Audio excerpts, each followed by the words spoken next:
మరి ఈ సమయంలో అనేకమైన వర్తమానాలు మనం వింటున్నాము. ఈ సమయంలో పరిశుద్ధత వల్ల కలిగే ఆశీర్వాదాలు నేను చెప్పాలని, పరిశుద్ధత వల్ల కలిగే ఆశీర్వాదాలు. దేవుడు ఎప్పుడు కూడా నిత్య నూతనమైనటువంటి వాడు. పరిశుద్ధాత్మ దేవుడు ఆయన క్రొత్తగానే మాట్లాడతాడు. మనము దేవుని మాటకు మనసు పెట్టి విన్నట్లయితే తప్పకుండా ఆయన మనతో మాట్లాడతాడు, తప్పకుండా ఆయన మనల్ని దర్శిస్తాడు. ఈ యొక్క సమయాల్లో చిన్న ప్రార్థన. తండ్రి, నీ నామానికి వందనాలయ్యా, స్తోత్రాలు. అలాగే నీవే మాతో అందరితో మాట్లాడు. పరిశుద్ధాత్ముడా, నిన్ను ఆహ్వానిస్తున్నాం, మా మధ్యలోనికి రండి. మీరే వచ్చిన బిడ్డలందరితో మీరు మాట్లాడండి. ఆ లైవ్ ద్వారా కూడా చూస్తున్న వారితో కూడా మీరు మాట్లాడండి. మీరే ప్రతి ఒక్కరిని బలపరచండి. ఒక పరిశుద్ధాత్ముడా వారిని మీరు తాకండి, వారిని బలపరచండి. ఈ సమయంలో నీ సహాయము సమృద్ధిగా మా అందరికీ అనుగ్రహించమని యేసు నామమున అడిగి వేడుకుంటున్నాను తండ్రి, ఆమేన్. ఈ సమయంలో దేవుని బిడ్డరా, దానియేలు గ్రంథము 1వ అధ్యాయము 8వ వచనము. రాజు భుజించు భోజనము పానము చేయు ద్రాక్షరసమును పుచ్చుకొని తన్ను అపవిత్రపరచుకొనకూడదని దానియేలు ఉద్దేశించి తాను అపవిత్రుడు కాకుండానట్లు వాటిని పుచ్చుకొనకుండా సెలవిమ్మని నపుంసకుల అధిపతిని వేడుకొనగా. ఇక్కడ దానియేలును మనం చూస్తున్నాం. అలాగే రాజు అనే మాట మనం ఈ స్థలములో చూస్తున్నాం. రాజు ఎవరయ్యా అంటే నెబుకద్నెజరు. షీనారు దేశానికి అతడు రాజు. షీనారు దేశము ఏమండి, ఇరాకు, ఇప్పుడున్నటువంటి ఇరాకు, గల్ఫ్ కంట్రీస్లో మరి సద్దాం హుస్సేన్ పరిపాలించిన ఆ ఇరాకు దేశమే. ఈ యొక్క దానికి ముఖ్య పట్టణము ఏంటయ్యా అంటే బబులోను. బబులోన్ని అతివరకు ఆది కాండంలో బాబేలు అని చెప్పారు. బాబేలు ఏమండి, నిమ్రోదు కట్టించాడు. బాబేల్ని నిమ్రోదు కట్టించాడు. అక్కడి నుండే అనేక రకాలైన భాషలు, ఆ యొక్క బాబేలు నుండే విగ్రహారాధన ప్రారంభమైంది. విగ్రహారాధన ఎక్కడి నుంచి ప్రారంభమైందయ్యా అంటే ఆ యొక్క బబులోను నుండి, బాబేలు నుండి ఆ యొక్క విగ్రహారాధన, అనేక రకాలైన భాషలు. బాబేలు అంటే తారుమారు. దేవుడు అటువరకు మనుషులందరూ ఒకే భాష మాట్లాడారు. మనుషులందరూ నిమ్రోదు ఒక పెద్ద ఆకాశాన్ని అంటే టవరు కట్టాలని అనుకున్నప్పుడు, పిచ్చోళ్ళారా అలా మంచిది కాదు, నేను విశాలమైన భూమిని మేము మీ కొరకు ఏర్పాటు చేశాను.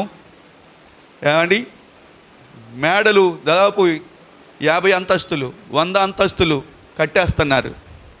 అట్టా ఏమండి, నీళ్ళు లేకపోతే వాళ్ళెంతో నష్టపోతారు.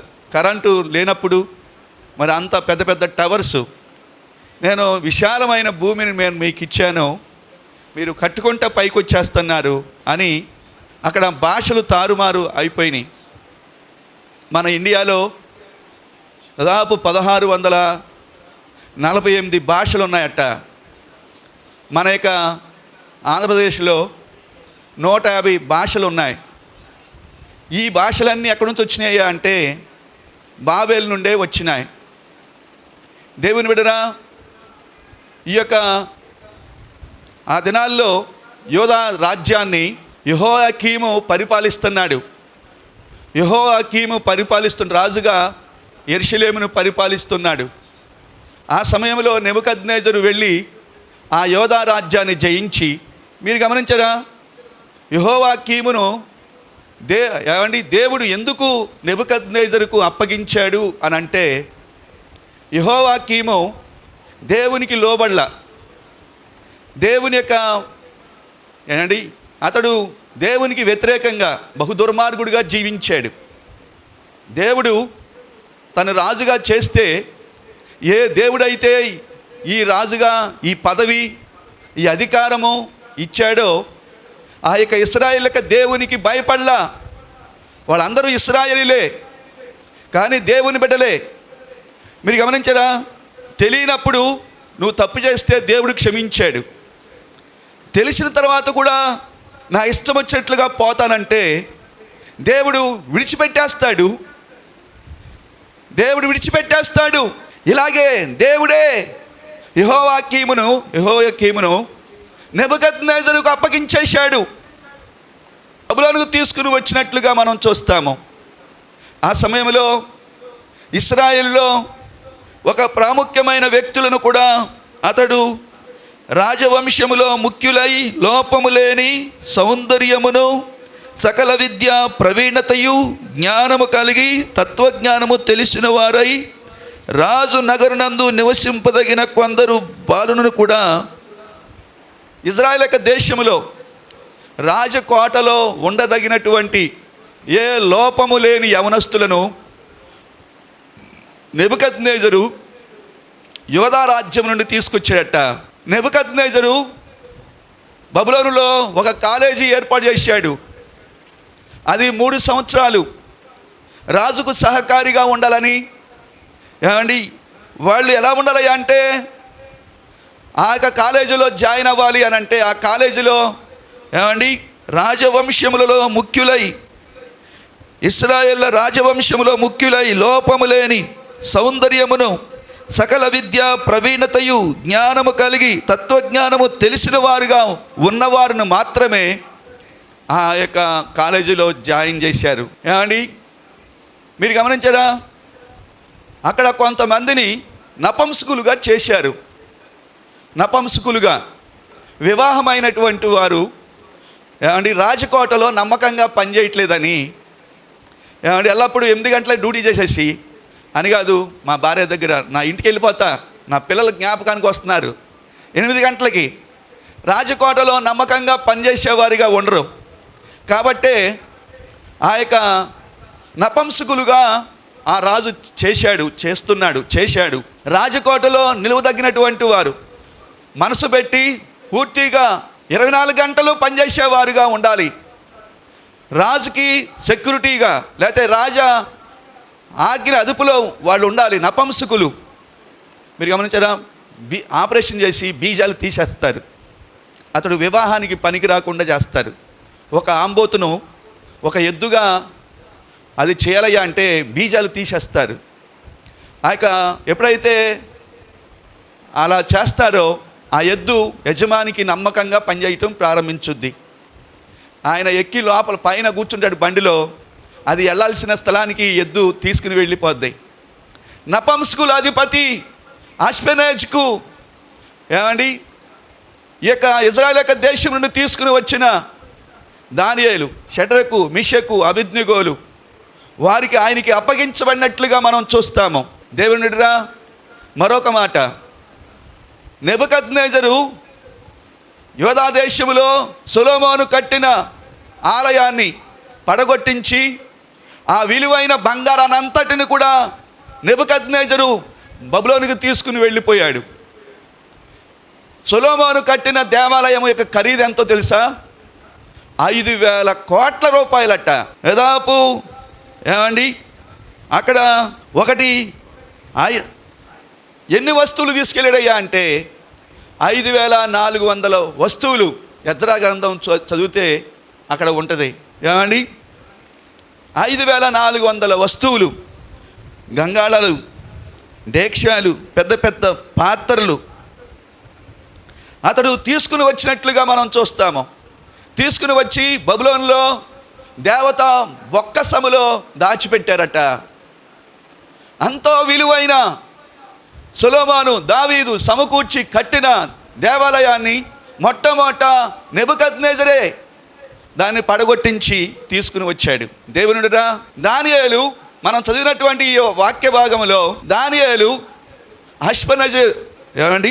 అష్పెనజు లేకపోతే నపంసకుల అధిపతితో ఏమని మాట్లాడుతున్నాడయ్యా అంటే, ఇదిగో రాజు భుజించు పానమును ద్రాక్షరసమును పుచ్చుకొని తన్ను అపవిత్రపరుచుకునకూడదని దానియేలు ఉద్దేశించి తాను అపవిత్రుడు కాకుండానట్లు వాటిని పుచ్చుకొనకుండా సెలవిమ్మని నపముసుకుల అధిపతిని వేడుకుంటున్నాడు. దానియేలు బాల్యము నుండి కూడా ధర్మశాస్త్రాన్ని ఎక్కువగా పఠించినవాడు. మీరు గమనించరా? బాల్యము నుండి యూదులు ధర్మశాస్త్రాన్ని పిల్లలుగా ఉన్నప్పుడే వాళ్ళు బాగా కంఠస్థం చేపిస్తారు. మనం దేవుని బిడ్డలము, దేవుడు మనకు తోడై ఉండాలి. ప్రతి యూదుడు కూడా ధర్మశాస్త్రాన్ని ఎక్కువగా చిన్నప్పటి నుంచి తల్లి తండ్రి వారికి బోధిస్తూ ఉంటారు, కంఠస్థ పెడుతూ ఉంటారు. దానియేలు చిన్నప్పటి నుంచి కూడా దేవుని వాక్యాన్ని అభ్యసించినవాడు, దేవుని వాక్యాన్ని కంఠస్థం చేసినవాడు. ఏవి తినొచ్చు, ఏవి తినకూడదు మీరు గమనించారా? దేవుని బిడ్డలారా, దయచేసి మీ యొక్క పిల్లల్ని జాగ్రత్తగా దేవుని వాక్యాన్ని మీ పిల్లలకు ప్రకటించండి. బాలు నడవలసిన త్రోవను వానికి నేర్పు.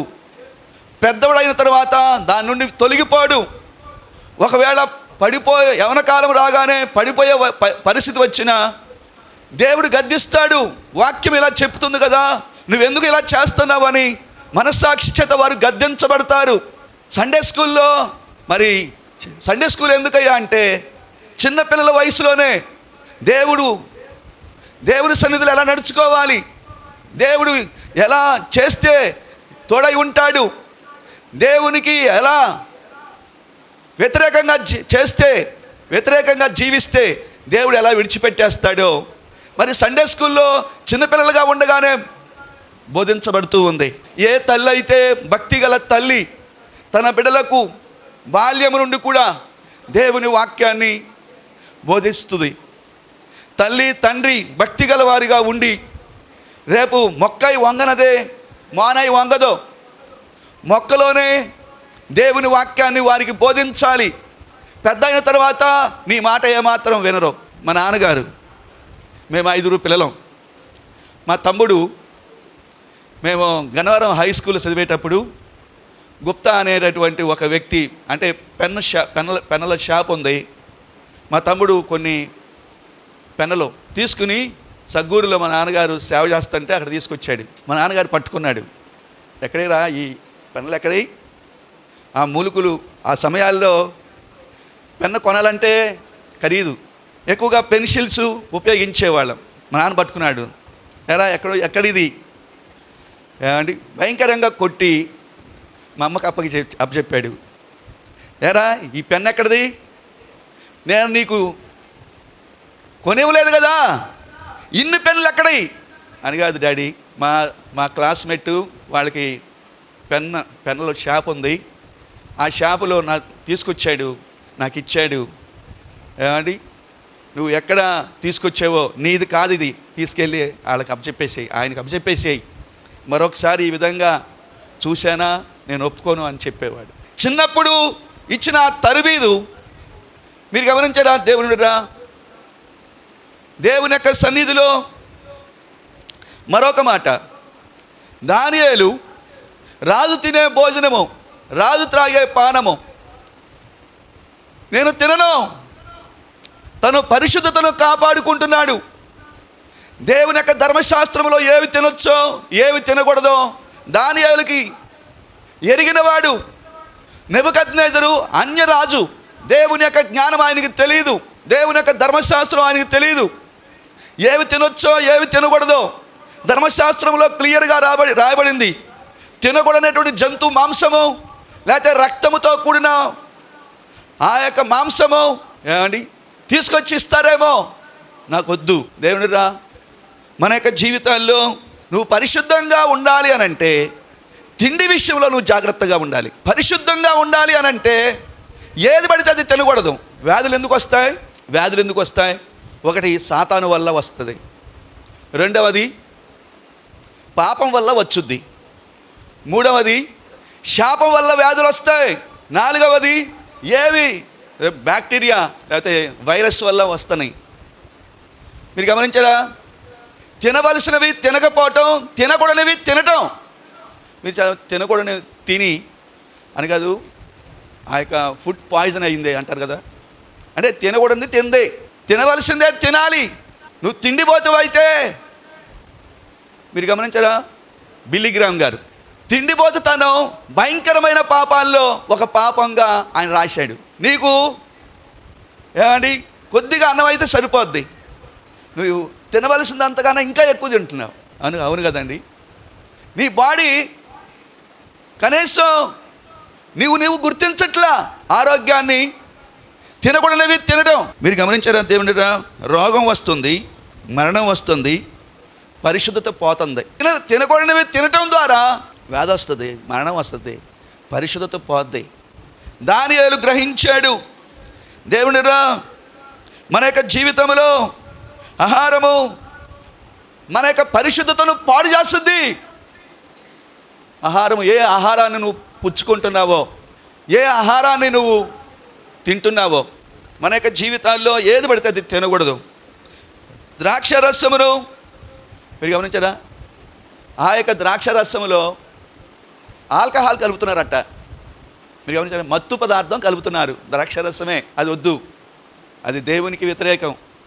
లేకపోతే తినవలసిన ఆ జంతు మాంసం తినకుండా వేరే మాంసాన్ని తీసుకొచ్చేస్తున్నారు, నాకు వద్దు. ఆ యొక్క నపంసకుల అధిపతితో దానియేలు ప్రత్యేకంగా, అయ్యా ఒక మాట, నేను బాల్యము నుండి దేవుని ఎరిగిన వ్యక్తిని, మా దేవుడు పరిశుద్ధుడు, నేను బాల్యము నుండి దేవుని వాక్యం నాకు తెలుసు, ఏది తినొచ్చో ఏది తినకూడదో నాకు తెలుసు, కాబట్టి ఇవి తింటే నేను అపవిత్రుని అయిపోతా, నా దేవుడు నన్ను విడిచిపెట్టేస్తాడు.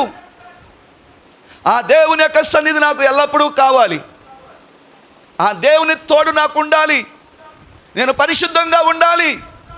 దయచేసి అర్థం చేసుకో, రాజు తినే భోజనం నాకొద్దు, ఆహారం నాకొద్దు, ఆ మాంసాహారం నాకొద్దు, రాజు త్రాగే ఆ వైను ఆల్కహాల్ కలిపింది నాకొద్దు. మీరు గమనించారా దేవుని ధూమపానం, సారా, చాలామంది తాగినటువంటి వాళ్ళు నాకు తెలుసు కొద్ది దినాల్లోనే చచ్చిపోయారు. వారు వద్దో అన్నా సరే వినలా. నువ్వు దీర్ఘాయుష్మంతుడిగా ఉండాలయ్యా అంటే తినవలసినవి మాత్రమే తినాలి. నువ్వు తిండిపోతావు అయితే నీ గొంతును కత్తి పెట్టుకో. మాంసాహారం ఎక్కువగా మనం భుజించకూడదు. మీరు గమనించారా దేవుని ఏది తిన్నా దేవుడు ఏదైతే తినవచ్చు అని చెప్తాడో దాన్ని తినొచ్చు. ఒకవేళ ఏమండి ప్రతిదీ కూడా ప్రార్థన చేసి తీసుకోవాలి. ప్రార్థన చేసి ఆహారం తింటున్నారా? నువ్వు విశ్వాసివి కదా, దేవుడు ఇచ్చిన ఆహారాన్ని బట్టి కృతజ్ఞత చెల్లించి ఆహారం తీసుకుంటున్నావా? మంచిలు తాగేటప్పుడు కూడా ప్రార్థన చేసుకుని తింటే అది నీకు ఆరోగ్యంగా ఉంటుంది. ఏమండి ఆ మాట 1 తీమోతి పత్రిక 4వ అధ్యాయము, దేవుడు సృష్టించిన ప్రతి వస్తువును మంచిదే, కృతజ్ఞతాస్తులు చెల్లించి పుచ్చుకుని ఎడల ఏది నిషేధింపదగినది కాదు. ఏలయనగా అది దేవుని వాక్యము వల్లను ప్రార్థన వలనను పవిత్రపరచబడుచున్నది. మీరు గమనించారా, నువ్వు ఆహారం ఏదైతే తినవచ్చో అది తింటూ కృతజ్ఞతాస్తులు చెల్లించి ప్రార్థన చేసి తీసుకోవాలి. మంచిని కూడా నువ్వు త్వరపడి తాగకూడదు, ఆహారం కూడా త్వరపడి తినకూడదు. పౌలు ఏమండి అది వాక్యము వలనను ప్రార్థన వలనను పవిత్రపరచబడుచున్నది. పవిత్రపరచబడాలి. నువ్వు తిన్నప్పుడు ఎఫెక్ట్ అవ్వదు, ఏమండి పవిత్రంగా ఉంటుంది. దేవుని స్తోత్రం చెప్పండి. దేవుని స్తోత్రం. దేవుని బిడ్డరా, ఈ సమయంలో చిన్న మాట దానియేలు గురించి 4 మాటలు. దానియేలు ప్రార్థనాపరుడు. ఉదయము, మధ్యాహ్నం, సాయంకాలం యెరూషలేము తట్టు కిటికీలు తెరిచి ప్రార్థించే ప్రార్థనాపరుడు. అతడు పరిశుద్ధతకు ఎక్కువగా ప్రాముఖ్యత ఇచ్చాడు. నేను పరిశుద్ధంగా ఉండాలి, నా దేవుడు పరిశుద్ధుడు, నేను కూడా పరిశుద్ధంగా ఉండాలి. దేవునికి ఏదైతే ఇష్టం లేదో నాకు అది ఇష్టత లేదు. ప్రార్థనాపరుడు అంటే ఎవరయ్యా అంటే ఒక క్రమబద్ధముగా ప్రార్థించేవాడే ప్రార్థనాపరుడు. క్రమబద్ధంగా ఒక టైం అనుసరించి ప్రార్థించేవాడు ప్రార్థనాపరుడు. కొంతమంది ఏమండి అప్పుడప్పుడు అవసరం ఉన్నప్పుడు ప్రార్థన చేసేవాళ్ళు ప్రార్థనా పరులు కాదు. నువ్వెందుకు ప్రార్థన చేయట్లేదు తెలుసా? నీలో పరిశుద్ధత లేదు కాబట్టే నువ్వు ప్రార్థన చేయట్లా. అప్పుడప్పుడు అవసరం వచ్చినప్పుడు మోకరిస్తున్నావు అంటే నువ్వు వాళ్ళని ఏమంటారు? అడుక్కునేవాళ్ళు. అవసరమైనప్పుడు దేవుని దగ్గర అడుక్కునేవాళ్ళు. దేవునితో అన్యోన్య సహవాసము వారికి లేదు. ఎల్లప్పుడూ టైం అనుసరించి ప్రార్థించేవారే ప్రార్థనా పరులు. వారు పరిశుద్ధంగా ఉండగలుగుతారు. దానియేలుని ఏ లోపమైనా పాపమైనా ఉందేమో అని నేరాన్ని వెతుకుతున్నారట. తనతో పాటు పనిచేస్తున్న ఉద్యోగస్తులు ఇతను ఏదో విధంగా మట్టు పెట్టాలి, రాజుకు అప్పచెప్పాలి. లోపమైనను నేరమైనను పాపమైనను ఎక్కడ కనుగొనలేకపోయారట. కారణం అనుదినము దేవునితో అతడు సహవాసం చేస్తున్నాడు. దేవుడు నేను ఎందుకు రక్షించుకున్నా తెలుసా? బాప్తీసం పొందావు కదా, దేవుని యొక్క పరిశుద్ధుల గుంపులో నువ్వు చేర్చబడ్డావు కదా. అనుదినము నువ్వు దేవునితో సహవాసం చేయటం కొరకై దేవుడిని నిన్ను ఎన్నుకున్నాడు. అమ్మా నా కుమార్తె, అయ్యా నా కుమారుడా, నీతో ఎల్లప్పుడూ నేను సహవాసం చేయాలి, నీతో ఎల్లప్పుడూ నేను ఉండాలి. దాని కొరకు ఆయన నిన్ను నియమించుకున్నాడు. మీరు గమనించారా? ఒక మంచి ప్రార్థనాపరుడు అవ్వలేకపోవటానికి గల కారణం తెలుసా? ఒక మంచి ప్రార్థనాపరుడు అవ్వకపోవటానికి గల కారణం తెలుసా? పరిశుద్ధత లేకపోవటం. పరిశుద్ధత లేనప్పుడు ప్రార్థన చాలా విసుదనంగా ఉంటుంది, విసుగు పుట్టిస్తుంది. మీరు గమనించారా? ఎవరైతే పరిశుద్ధంగా ఉంటారో ప్రార్థన చేసేటప్పుడు దేవుడు వారి ఎదుట దిగొస్తాడు. దేవుని యొక్క సన్నిధి వారి ఎదుటికి దిగి వచ్చుద్ది. వారు గంటలు ప్రార్థన చేసినా ఇప్పుడే ఒక అరగంటలాగా ఉంటుంది. 3 గంటలు చేసామనుకో ఒక అరగంటే. ఏమండి, ప్రియుడు ప్రియురాలు ఒక పార్కులో కూర్చున్నారనుకో, ఇద్దరు అన్యోన్యంగా మాట్లాడటం ప్రారంభిస్తే ఉదయం కూర్చున్నారు, సాయంకాలం 6 అయింది, సాయంకాలం 6 అయిపోయింది. దేవునిడురా, నీలో పరిశుద్ధత లేకపోతే ప్రార్థన మీద ఆసక్తి ఉండదు. ప్రార్థన మీద ఏమండి, ఎదురుగా ఒక గోడ ఉందనుకో, గోడ ఎదురుగా మాట్లాడగలవా? పరిశుద్ధత ఉంటే దేవుని యొక్క సన్నిధి నీ ఎదుటికి దిగొచ్చేస్తుంది. ఆయనతో మాట్లాడుతూ ఏమండి నీ సమయాన్ని ఎంతో హెచ్చిస్తావు. దేవుని బిడ్డరా, ఈ రోజున పరిశుద్ధత లేకపోతే వ్యక్తిగతంగా నువ్వు ప్రార్థన చేసుకోలేవు. పరిశుద్ధత లేకపోతే కుటుంబ ప్రార్థన నువ్వు జరిపించలేవు. పరిశుద్ధత లేకపోతే ఉపవాస కూడికలకు నువ్వు రాలేవు. పరిశుద్ధత లేకపోతే ఆన్లైన్ ప్రార్థనలో కూడా నువ్వు పాల్గొనలేవు. పరిశుద్ధత నిన్ను దేవుని వైపు ఆ విధంగా నడిపిస్తూ ఉంటుంది. విసుగు పరిశుద్ధత ఉంటే దేవుని యొక్క సన్నిధిని వారు ఎల్లప్పుడూ అనుభవిస్తూ ఉంటారు. పరిశుద్ధత లేకపోతే విసుగుతా. ఏమండి, ఒకవేళ పరిశుద్ధత లేని వ్యక్తిని తెల్లవారుజామున లేపండి, అయ్యో ప్రభువా క్షమించు అని 2 మాటలు పలికి నిద్రపోతారు. పరిశుద్ధత లేదు ఆ వ్యక్తి, ప్రార్థన మీద ఆసక్తి లేదు. మరొక మాట చెప్తా. ఏమండి, ఒక వ్యక్తి పరిశుద్ధంగా ఉన్న వ్యక్తిని మరొకరు లేపనవసరంలా, ఆ వ్యక్తే లేస్తాడు. దేవుడే తన దూతను పంపి లే అంటే లేచి ఏమండి ప్రార్థన హృదయపూర్వకంగా చేస్తారు. పరిశుద్ధంగా లేని వ్యక్తి నువ్వు లేపినా ప్రార్థన చేయడు. ఏమండి, వ్యక్తిగత ప్రార్థన చేస్తున్నావా?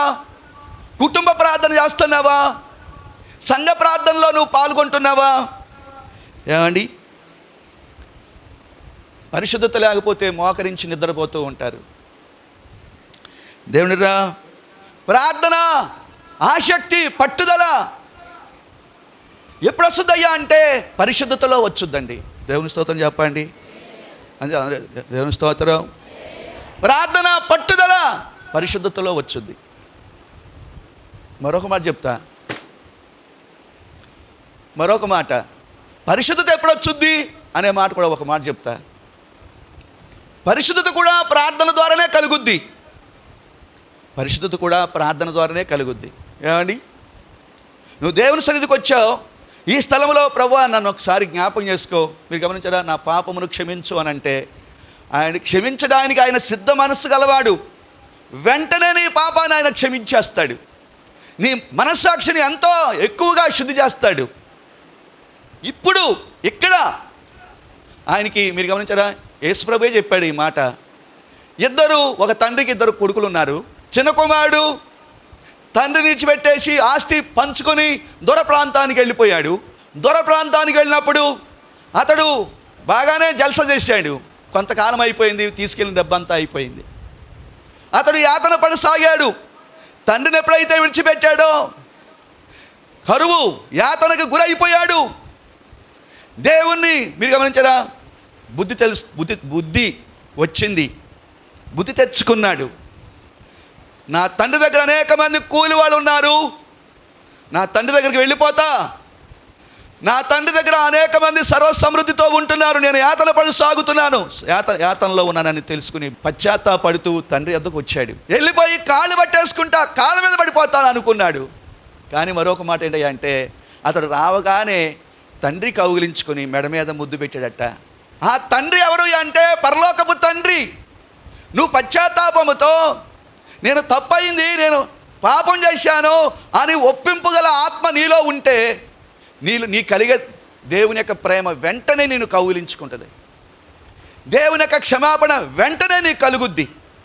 అయితే ఆ తర్వాత నువ్వేం చేయాలి? అది నిలబెట్టుకోవాలి. పరిశుద్ధత, దేవుడు నేను పరిశుద్ధంగా కడిగాడు కదా, కడిగిన తర్వాత ఆ యొక్క పరిశుద్ధతలో నువ్వు నిలబడాలి కదా. ఒక మాట చూడండి, హెబ్రీ పత్రిక 12వ అధ్యాయము 14వ వచనం. అందరితో సమాధానమును పరిశుద్ధత కలిగి ఉండుటకు ప్రయత్నించుడి. పరిశుద్ధత లేకుండా ఎవడును ప్రభువును చూడడు. ఏమండి? పరిశుద్ధత కలిగి ఉండుటకు ప్రయత్నించండి. ప్రభు నేను కడిగాడు. పరిశుద్ధత కలిగి ఉండటానికి పరిశుద్ధతలో నిలకడగా ఉండాలి. దేవుని ఈ సమయంలో కడిగాడు కదా, ఇంటికి వెళ్ళిన తర్వాత నీ పరిశుద్ధతను పోగొట్టేసుకుంటున్నావు. దానియేలు నేను పరిశుద్ధంగా ఉండాలి. తినే విషయాల్లో, త్రాగే విషయాల్లో, చూచే విషయాల్లో తను నిర్ణయించుకున్నాడు, నిశ్చయించుకున్నాడు. దేశం దాని దేశంలో ఉండి కూడా అందరిలాగా ఇష్టానుసారంగా వాళ్ళు పాపం చేస్తూ ఉంటే, దానియేలు పవిత్రతను తినే విషయాల్లో, రాజు తినే భోజనం నీకు ఇష్టత లేదా? రాజు తాగే పానం నీకు ఇష్టత లేదా? వద్దు. ఏమండి? జాగ్రత్తగా నువ్వు కాపాడుకో. జాగ్రత్త లేకపోవటాన్ని బట్టే జాగ్రత్త లేదు నీలో. దానియేలు జాగ్రత్త పడుతున్నాడు. పరిశుద్ధత ఒక యవనస్తురాలు. ఏమండి? మనము రెబెకా గురించి చదువుతాము. 24వ అధ్యాయంలో ఆమె కిలి చక్కనిది, ఆమె కన్యక, ఏ పురుషుడును ఆమెను కూడలేదు. ఆ చిన్నది మీరు గమనించేది సంఘానికి గుర్తు.